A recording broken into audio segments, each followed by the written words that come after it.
Now, to deep dive into what the impeachment of President Trump means to him and his legacy, what it means for the country, and the next steps in this historic process, I'm joined by VOA's News Center executive producer, Steve Redisch. Steve, help our viewers understand what this all means for everyone involved in this deeply partisan, discussion, inquiry. It means that the president has been impeached. The Congress has said what you did, what we think you did, does not comport. It's a two-step process for impeachment. And he is impeached no matter what the Senate does, no matter what happens further. He has been impeached by the House of Representatives. Now, the Senate must decide whether or not to remove him from office. So walk us through the next process, the trial. So what happens next is that Nancy Pelosi, you saw her on the report before, she and her advisors need to determine who's going to prosecute this case in the Senate. And once that decision is made, then they take the articles of impeachment, the two votes that they had, all the paperwork, and bring them over to the Senate. And then the Senate makes the decision. The Senate accepts them and then holds a trial. How that trial is going to play out is really going to be up to the Senate majority leader, a guy named Mitch McConnell from Kentucky, a Republican. And so far, he says he's going to hold a trial, but he is also working with the White House and how to put that trial together. Help our viewers understand what it takes for the president now to be removed. There's 100 members of the Senate.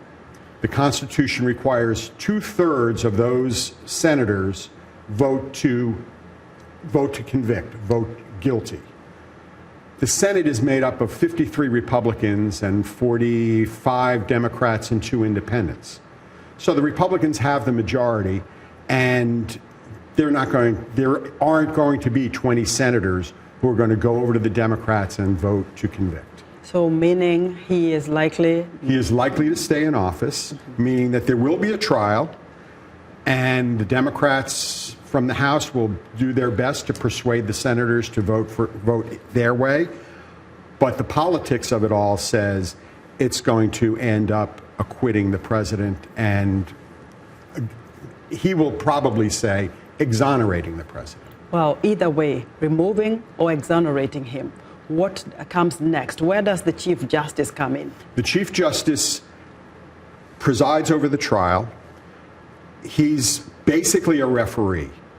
The Chief Justice is going to make ruling on motions. He'll say what is admissible, what isn't admissible. But also, if he makes a ruling, there's a member of the Senate who can stand up and say, I object, and call for a vote.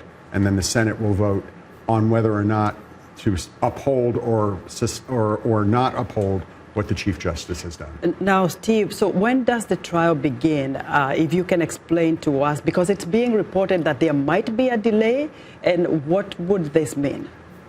Right now, there is a report. There are lots of reports that Nancy Pelosi, the House Speaker, is going to delay bringing those articles of impeachment over to the Senate until she sees that the Senate will hold what she believes is a fairer trial. A lot of the politics will play out on this. The House does not have to send the articles of impeachment to the Senate. That has been customary, but it's not required. So basically, the Senate trial wouldn't start until the first couple of weeks of January, no matter what, because of how the holidays are falling. It could be a little later in January. Or it could be not at all. Wow. So there's no mandatory requirement that they have to move, or she has to move on with this. If the House sends those articles of impeachment to the Senate, then the Senate must hold a trial. But if the House does not send them, then the Senate has nothing to act on. Well, very briefly, Steve, what does this mean for American voters who are right now very confused? They'll probably stay confused. Impeachment is a little bit of an arcane process, but the polls show the country is split on this issue. I don't see the country coming together on this issue. It will stay split, and in 11 months we'll have another election, and we'll see what happens at that other election. Steve, thank you so much You're for welcome. your excellent insight into this. Thank you. Well, Steve Redisch is a VOA's News Center executive producer.